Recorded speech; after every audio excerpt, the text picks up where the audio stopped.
Ratatouille, the second Pixar film directed by Brad Bird. And funny enough, the second film to mostly star a human cast, even though the main character himself is not human. Our hero is a little rat played by Patton Oswalt. He has an extreme fascination with the human culture, especially their food. Well, maybe not fascination, more like an obsession.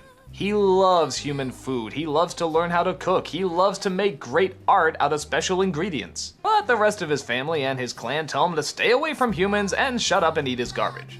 Eventually the rat gets separated from his family and actually comes across one of his favorite restaurants. Sad news is that the chef of that restaurant recently passed away and now it's being taken under control by a chef who isn't really that good. And on top of that is very power hungry. So our hero feels he can at least go in and help out with some of the dishes, but ultimately gets caught. He's captured by a janitor named Linguini, who everybody now thinks is the one who conjured up the dishes, which everybody seems to like. Linguini puts together very quickly that it was the rat who doctored it up, and eventually they form a partnership. The rat finds a pretty funny way of controlling Linguini by pulling his hair and somehow controlling his arms. Much like a puppet show, the rat has total power over the chef, and makes it appear like he's the one that's cooking all these incredible dishes. From there, gosh, a ton of stuff happens. There's a conspiracy about who really owns the restaurant, there's a chef that gets fired, there's a critic who wants to come and destroy the restaurant by giving it a bad review, there's the reuniting the rat with his family, there's a moral about stealing, there's a romance, a bunch of colorful characters that are trying to be squeezed in on the side. It's a ton.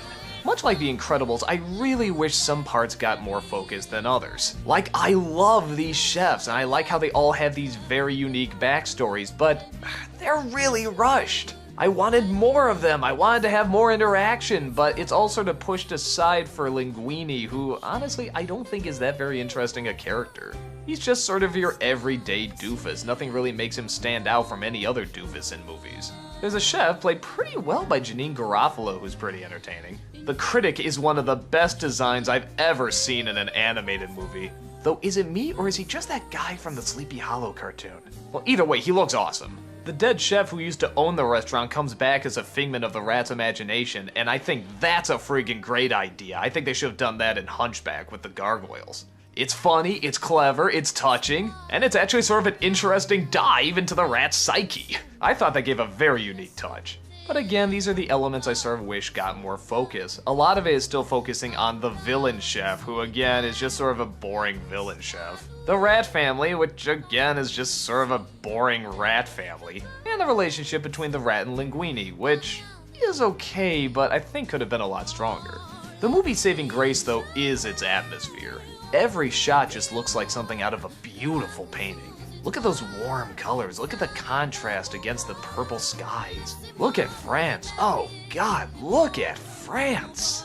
And once again, the designs of the human characters are very Brad Bird. They look like they were drawn first and then put into a computer, which gives a lot more personality. Speaking of personality, I will not dare give away the ending of this film. To me, it is one of the most perfect endings that can ever be given to a movie. It's funny, it's heartwarming, it's clever. The words being said are actually pretty thought-provoking, not just for critics, but for people in general wanting to judge something. And it gives you that warm, fuzzy feeling that only something as good as Disney can give you. I think this mixed with the atmosphere is what makes the film especially strong. Does it have troubles, like I said before? Yeah, and I think they are some serious flaws. But oh man, the stuff that's good, I can't even say how good it is. There's some of my favorite scenes, and I can listen to that last dialogue from the critic over and over again. It's one of my favorite moments in all cinema. So, despite its troubles, Ratatouille is a delicious delight that I'm sure to return to many times in the future.